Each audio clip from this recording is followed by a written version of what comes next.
مولانا روم فرماتے ہیں کہ 3 طرح کے لوگ محبوب حقیقی سے دور ہوتے ہیں۔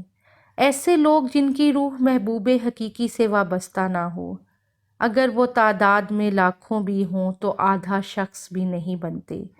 ان میں سے پہلی قسم ان لوگوں کی ہے جو آخرت کے معاملے میں بے خبر اور دنیا کے معاملے میں بہت دور بین ہوتے ہیں، گویا وہ دنیا کی معمولی سے معمولی بات کے بھی بہت بینا ہوتے ہیں۔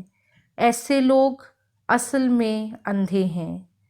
دوسری قسم ان لوگوں کی ہے جو نیک بات نہیں سنتے لیکن بری بات سننے میں بہت ہی زیادہ تیز ہوتے ہیں۔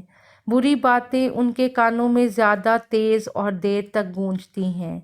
ایسے لوگ اصل میں بہرے ہیں۔ تیسری قسم ایسے لوگوں کی ہے جن کا ظاہری لباس تو بہت شاندار اور لمبا چوڑا ہوتا ہے لیکن تقوی اختیار نہیں کرتے۔